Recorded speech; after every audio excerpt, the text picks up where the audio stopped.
Maswera sei muri yeZimbabwe tinokuchingamidzai zvekare kune chimwe chirongwa pano paZim Facebook Secrets and Confessions. Tadzoka zvekare nemamwe messages.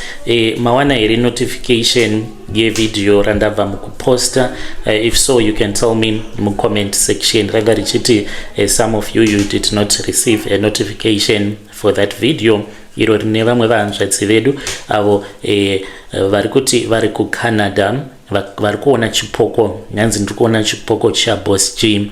I will try to put the link mu comment section kune vanenge vasina kupiwa notification. Regedzai tibva tapinda muma messages edu atadzoka atakakubatirai. Message edu yekutanga yakamira sekudai so. Hanzi makadi zvenyu mukoma, please post my story. Ininiwo zita rangu ndinonzi Belinda, not my real name. Sezvo muri kuona, it is just a ghost account randabva mukugadzira. Uye zvekare ndava nemakore akati one day ndichidanana nomumwe muimbi uyo ane zita rinotozivikanwa muZimbabwe. Ndinogara kuno kuCape Town, ndinoshanda pane imwe restaurant. Ndakasangana naye apo paakatanga kuitawo mbiri. Anoimbawo, okay, I'll say it, anoimba Zim dancehall. Saka paakauya kunoku, that was when patakabva tachizosangana tikatanga kudanana, even though akandinyepera kuti ainge asina mukadzi, but deep down I knew it kuti mukadzi ainge ainaye. Akanditi iwewe neni, we can be forever, and zvema baby mama drama handidi kusvika tichizonoita mwana umwe chete. Handina zuva randakambotsvaka nhamba dzemukadzi wake kana zuva randakamboda kumuexpose online kuti akandipa mwana, even though tichimbogara tichinetsana. I respect him because ndi baba vemwana wangu. I had a big crush on him kubva zvandakatanga kunzwa masongs ake. Pakutanga zvinhu zvainge zvakanaka, asi ndikangoti zvinhu zvakatanga kuchinja kubva musi waakapiwa motikari iyoyo neimwe mbinga inozivikanwa muZimbabwe. Upenyu hwakabva hwachizoshanduka. Regai nditi upenyu hwake, because inini ndainge ndagara ndichingozvishandira hangu. Of course takaita mwana, but I was already independent.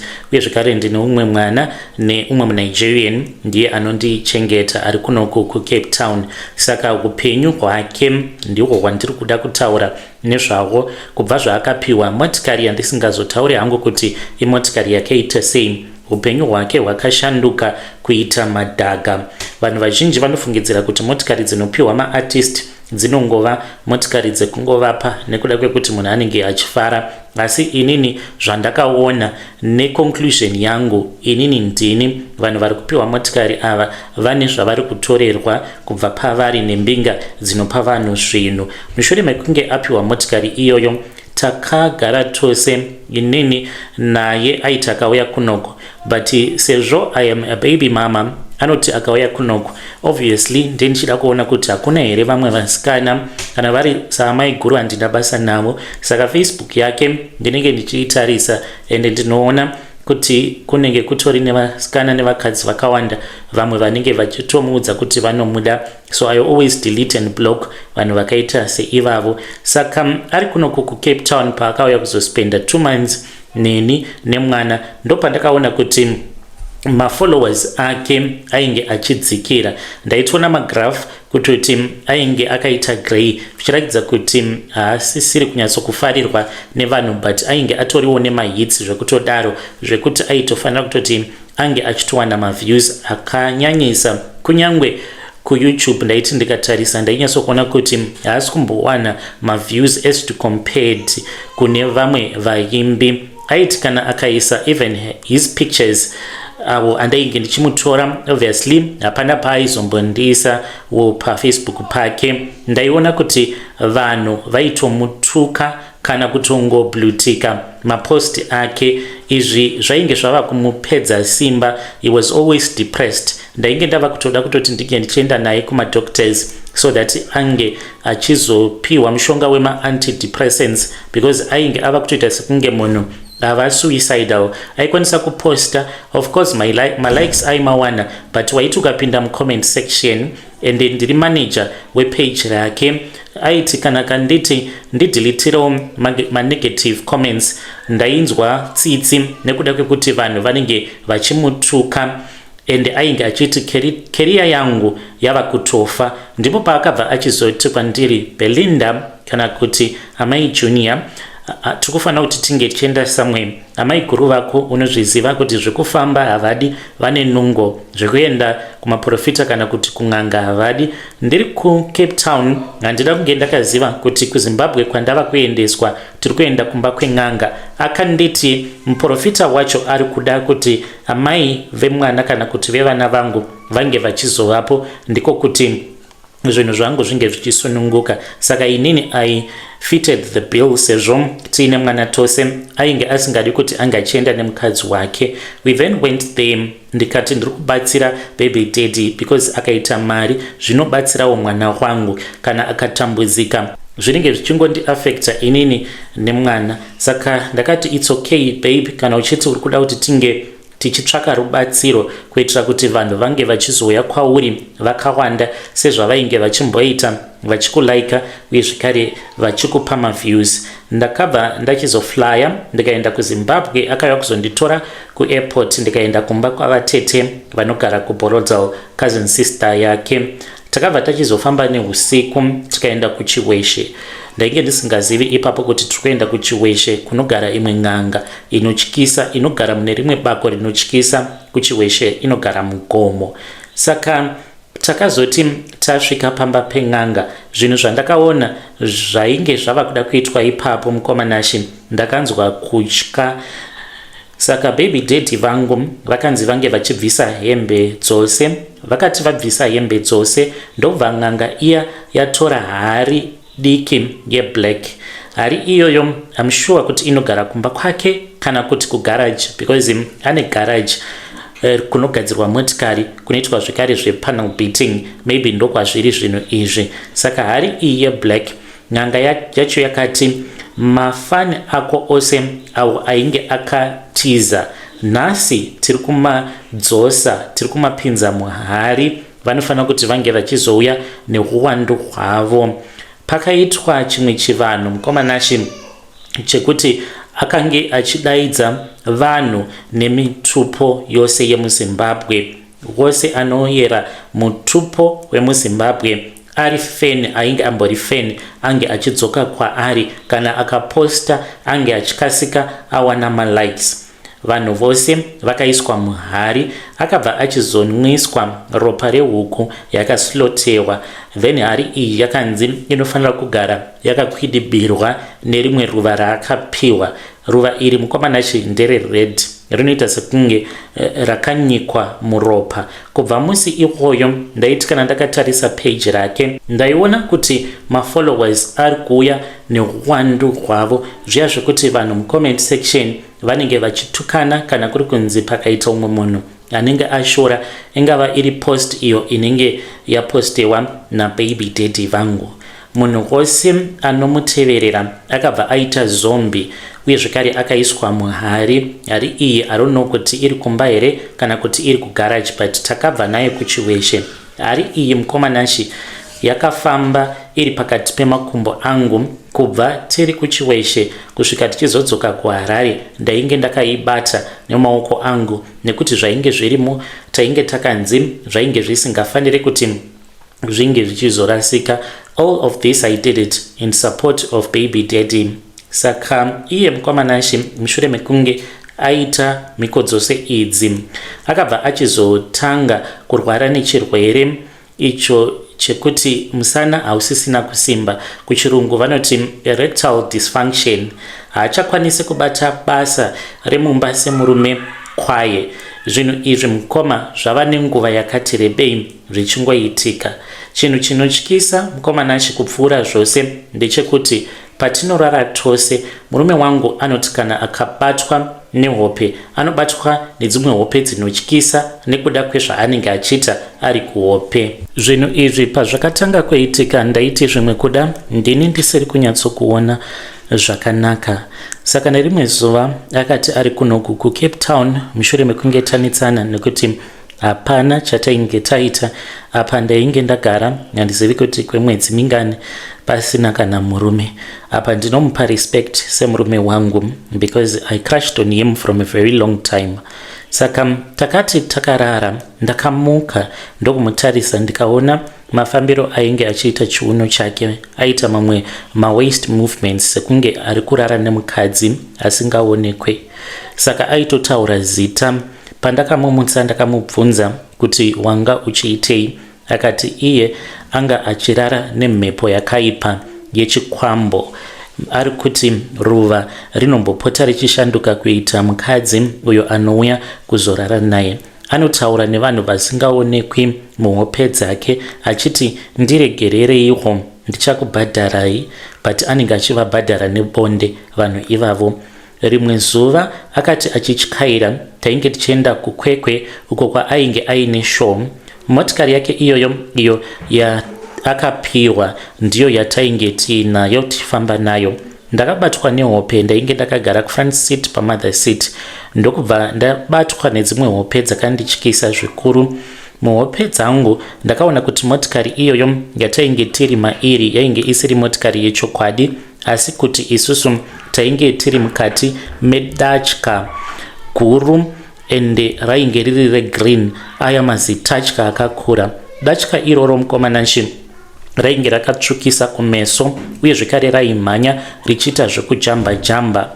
Pandakamuka mukomananshi ndakange ndarota hope tichiita accident. Tava kuda kunoita accident kudaro, pane ruoko urwo rwakangondibvuta, ndikazoona baba mwana vachifa vari vega, vava neumwe mukadzi mumotikari. Ndikabva ndaziva kuti upenyu hwedu hwainge hwatova padhuze nekuda kudamburwa munzira.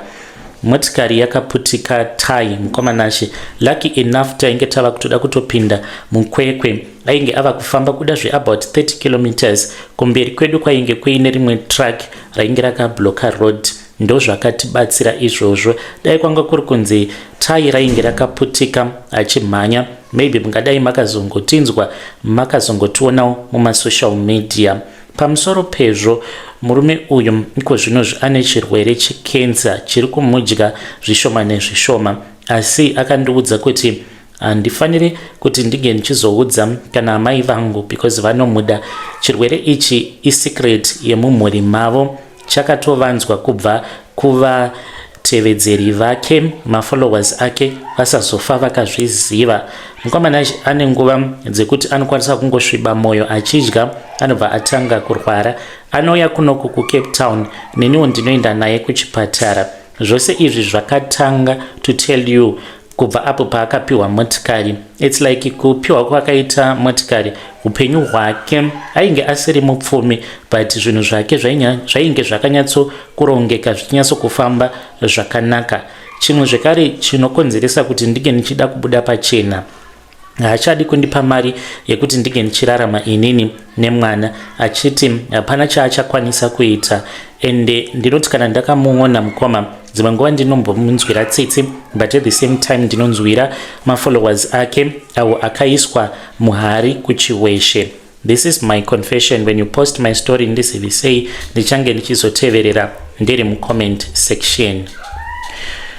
Yo, vedare ndo message iyo yandakatumidzirwa ichibva kuna vahanzvadzi vedu avo vari kuti hanzi ndiri baby mama to this other big celebrity akapiwa motikari, hanzi ava necancer, musana usina kusimba, hanzi ane chirwere cheerectile dysfunction uye zvekare nehari yeblack. Hanzi kuda inogara kugarage, inogara yakavharwa neflower, hanzi ruva rinogara rakavhara pamusoro pehari. Mukati hanzi mune mafollowers. Apa ruva iroro hanzi rakaita sekunge rainge rakanyikwa muropa. Yo, zvakangooma hazvo vedu kuzoona kuti hamusi mumotikari asi muri mudatya riri kuita zvekujamba jamba from Harare kuenda kukwekwe. Strange things indeed they do happen in this world. Regedzai tibva taenda panyedu inotevera. Nyedu inotevera yakamira sekudai so. Hanzi makadi zvenyu mukoma, please post my story makaviga chitupa changu. Ininiwo, my name is Rudom, not my real name. Mainge muri mugore ra 2010. Vanhu panguva iyo pavainge vasati vanyanyisa kuwanda muno mu South Africa. Ndainge ndatova muno mu South Africa, ndainge ndatova ne 3 years. ndakapinda muSouth Africa ndichiita basa rekutengesa masa, mitsvairo uye zvekare nenyimo nebeans nemadora, sezvo muchizviziva kuti maSouth African vanofarira madora. Saka ndakabva ndachizowana basa muSenton muJoburg, ndikabva ndatanga kushandira imwe family. Vanhu ava vainge vagara vari vanhu vane mari dzavo. Saka ndakange ndiri maid waboss lady vangu vainge vari muSouth African. Saka ivo nemurume wavo vainge vari vanhu vainge vari mukati mekunetsana. Saka boss vangu ndichavati Mr. David. Mr. David vainge vari munhu ainge ari soft. He was a good businessman. Vaiva nemari yakawanda ende vaigara vachindipa mari dzimwe dzavaiti vainge vasingade kuti mukadzi wavo ange achizonzwa nezvadzo. Dambudziko 1 rainge riripo nderekuti Mr. David ndaigara ndichivaona vaine vasikana vechidiki. Ndaiwanzo kuvaona even kulocation kwandainge ndichigara, nekuti kulocation kwedu kwainge kuine imwe student accommodation. Ndaivaziva nei nekuda kweimwe motikari yavaiwanzo kufamba nayo yainge isiri yavo. Motikari iyoyo yainge iri Mercedes Benz, yainge iri yesilver, yainge iri yebest friend yavo. Saka ndo yavaishandisa kuti vange vachiuya kuzoona vasikana vavainge vachidanana navo. Saka mukomanashi vakazoti vava kuzviziva madam boss vangu vakazoya kwandiri vakanditi vainge vachida kuti ndivatsvakire mushonga wekuti vange vachipfuudza upenyu hwemurume wavo. Vakati ndichakupa mari. Vakandibvunza kuti ndainge ndichida mari. Ipapo mukomanashi ndakangoti 70,000 nekuti ndo figa yakangopinda mumusoro mangu. Vakanditi 70,000 yakawanda. Vakabva vati vainge vachazondipa 38,000. This was in 2010.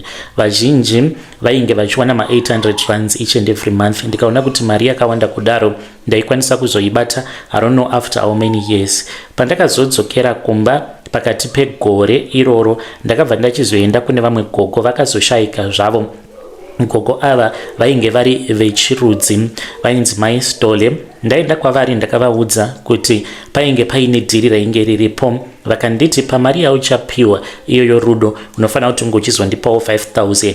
Vakaita mazuva mukomanashi vachibuda vachienda vachinonochera mishonga yavo musango. Vakazoiomesa ndokubva taikuya kusvika hwava hupfu ndokubva vachizondipa. Vakanditi unosvika unovapa. Vakandipa ma-instructions ekuti ndaifanira kuti ndinge ndichizoita sei. Ndadzoka kuJoburg ndakavapa ndikati, madam, mushonga uya uyu saka munofanira kuti munge muchizoisira murume wenyu mukofi yake yemakuseni oga uye zvekare kana mukamuitira tea yemanheru. Ende imimi hamufanire kuti munge muchizonwa tea iyoyo uye zvekare munofanira kuti munge muchizogeza maoko enyu newet. Mushure mekunge mavaitira tea munoitira weti mumaoko enyu muchigeza. Izvi ndo zvandainge ndakaudzwa kuti kana vakasadaro mushonga wacho waisazoshanda. Mukomanashi mushure memwedzi miviri Mr. David vakatanga kuonda zvishoma nezvishoma. Vainge vasingachakwanisi kufamba zvakanaka. Bvudzi ravo rakatanga kudonha. Vaita sekunge munhu ainge ari HIV positive.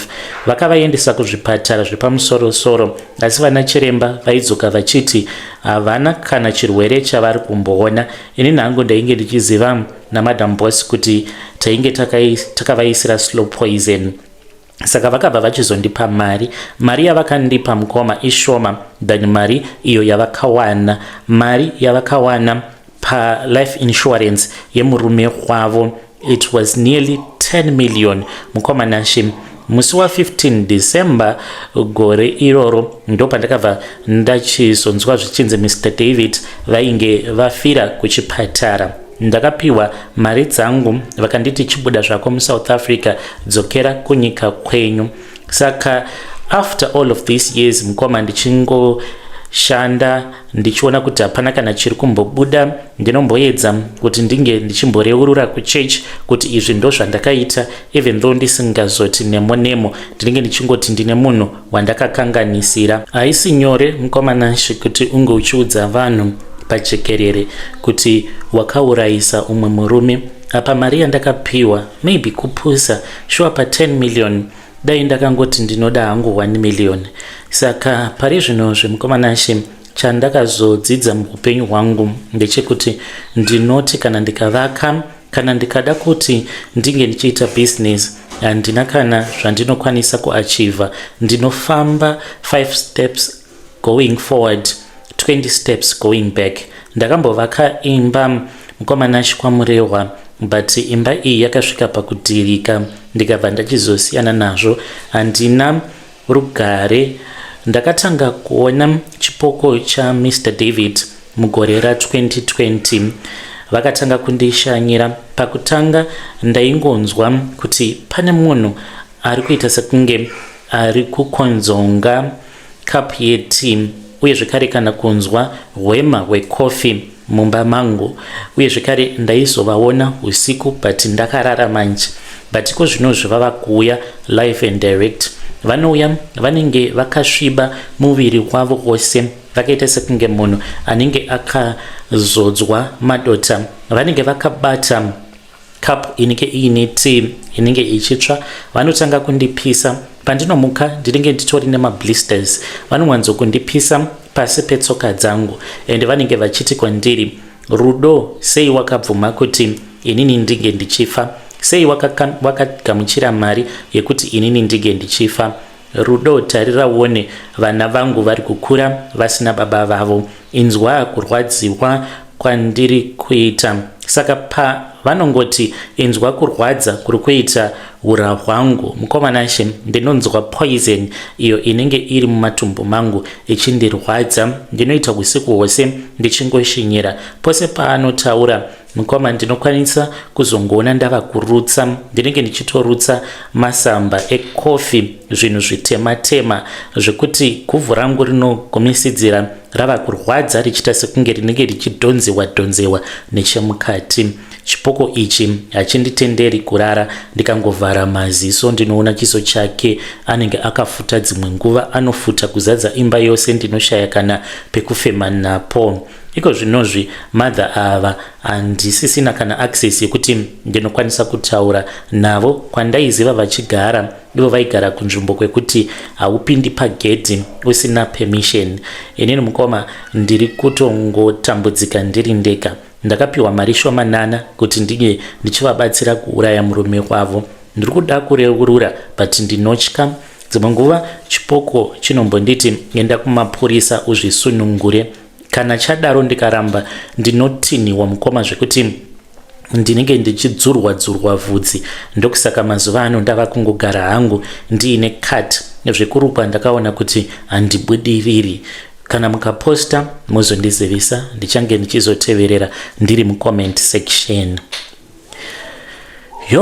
Vedare ndo message iyo yandakatumidzirwa ichibva kuna vanzvadzi vedu. Zvakangooma hazvo vedu wenaimi hanzi slow poison. Hanzi chipoko ichi pachinouya hanzi kana chikangoti inzwa pain yandiri kunzwa mumatumbu angu, hanzi ivo ndivo vanozotanga kunzwa pain yacho. Zvakaoma. Ngatitaurei navo mucomment section. Iri kunakidza here weekend yenyu? Are you enjoying your weekend? Tell me in the comment section. Nyedu inotevera yakamira sekudai so. Hanzi mukomana chimakadi zvenyu? Inini muchanditi chipo, hide me. Ndauya panapa ndine secret yangu yandiinayo. Ndangoti ndige ndichingoreurura nekuda kwezvivi zvandakaitira shamwari yangu, uyo ainge ari shamwari yangu yepamwoyo, wandishati Amanda. Inini naAmanda tainge tiri best friends kubva tichiri kuchikoro. Hapana chandaivanzira Amanda, uye zvikari iyewo hapana chaainge achindivanzira. Ende tainge tiri best friends. Asi ndingangoti uchenjeri hwake ndiwo hwakazova rufu rwake. Amanda ainge aine mukomana wake, uyo akazova murume wangu kusvika pari nhasi. Mukomana wake ndichamuti Kelvin. Aiva nemukomana wake ainzi Kelvin. Kelvin ainge ari very handsome. He's a handsome man, a tall guy, my type. Uye zvikare zvimari zviripo. Amanda aiva netsika yekunditaurira zvose zvaiitika muupenyu hwake. Chakanyanya kundikanganisa ndechekuti ndaidanana nomumwe makanika, hapana kana chaimbobuda, hapana mari yaiburitsa. Ndaishaya kuti ko chandiri kumbosafira chii pamunhu asingandigutsi pabonde, uye zvikare asingandipi kana cent. saka iye ainge achindiudza zvose about how big Kelvin was, achindiudza kuti ainge akakura uye zvekare ainge achinyatsogona kuperforma pambedha. Saka aiti kana akataura nezvazvo aitaura achidada. Taiti kana tikaita musikanzwa kuti tinenge tichiona maadult videos aibva anongedzera over ati ona ndo zvarakaita raKelvin. Aikwanisa kutosecha avo vanenge vaine hombe achindiratidza achiti chipo Kelvin haasi murume zvake, ane simba rinoshamisa uye zvekare mutezo wake wakakura zvekuti unyatsokunzwa uchizara mauri. Pashoma nepashoma mashoko aAmanda akatanga kudyara mbeu yekuchiva last mumwoyo mangu. Ndakabva ndachizotanga kurota ndina Kelvin. Ndainge ndisingachakwanisi kutarisa Kelvin straight face to face, and ndaiti kana ndikaita eye contact naye ndaibva ndatanga kunyara. Pose pandaiva navo ndaifunga nezvose zvaitaurwa naAmanda. Mukomana chi ndakazosvika pakuzozviudza kuti Kelvin aifanira kuzova wangu. Ndakabva ndachizotanga kumupfimba in secret ndichimunyepera kuti Amanda ainge achirara nevamwe varume. Kelvin akarwadziwa ndokubva achizonditora semukadzi wake. Ndakange ndahwina, ndainge ndahwina big Kelvin waAmanda. Asi rudo rwekuba mukomanashi hakuna kana kwarunombokusvitsai, nekuti mukomanashi Kelvin uyu akazozviziva kuti ndainge ndichimunyepera pamusoro paAmanda, akatanga kudzokera kwaari uye akatanga kundizvidza. Panguva iyoyo ndakaona kuti ndaizorasikirwa nezvose, murume wacho nepfuma yake apa nebest friend yangu tainge tisingachawirirani. Panguva iyoyo mukoma ndakati handingambomuregedza achienda, ndikasarudza kuti kana asiri wangu haazovi wevamwe vakadzi zvachose. Ndakaenda kune rimwe sowe. Ndaenda kumasowe mukomanashi ndopandakabva ndachizonobetserwa ndikanoitirwa minamato ine simba. Madzibaba ivavo vakandiudza kuti kana uchida kuti murume uyu ange achizova wako zvachose panotoda sacrifice. Ndakanzi ndinge ndichizotora mbatya dzemukati dzaKelvin. That was easy. Ndakatanga kuwirirana naAmanda zvekare ndikamubira mapenti ake maviri. Saka ndakabva ndachizotora zvipfeko izvi ndikazoenda nazvo kurenje. Madzibaba vakazokwidza gomo neni, tainge tiine hari yedu yatainge tiinayo, ndokubva vachizokanda mabhurugwa aya muhari uye zvekare mainge muine ropa rehuku nhema. Vakabva vachizotanga kurova hari iya netsvimbo vachidana zita raKelvin naAmanda. Vakati kwandiri zvapera, umwe wako uchaona zvichaitika kwaari. Pakati papfuura vhiki imwe chete Kelvin kwava kudzoka kwandiri. Hapana kana kumbotora nguva. Friend yangu mukoma Amanda akazongotanga kungorwara zvainge zviri very serious ndokubva atoshaika. Ndikabva ndachizobatira pamuviri pangu pekutanga pandakabatira handinzwisisi kuti ndepa Kelvin here kana kuti ndepa madzibaba, because pane zvakawanda zvakaitika panguva yacho iyoyo zvandisingakwanisi kunyatsokurondedzera nemo nekuti ndinotya kuzobatwa. Mukomanashi handina hangu zvandingati ndiri kusangana nazvo. Kana zviri zvese zvipoko tinongozvinzwirawo pamachannels awa emaconfessions. Ina handina kana chipoko chandiri kumbosangana nacho, asi hope of course semunhu anenge akatadza unopota uchimborota. But kana ndichirota wopedza ndinorota handirote madreams anenge ari clear, ndinongorota just vivid dreams zvekuti ndikamuka ndinobva ndakanganwa. Ndiyo secret yangu yandiinayo. When you post my story please tell me, ndichange ndirimo mucomment section. Yei vedare ndo message iyo yandakatumidzirwa ichibva kuna vanzvadzi vedu. Zvakangoma hazvo vedu way. Strange things indeed they do happen in this world.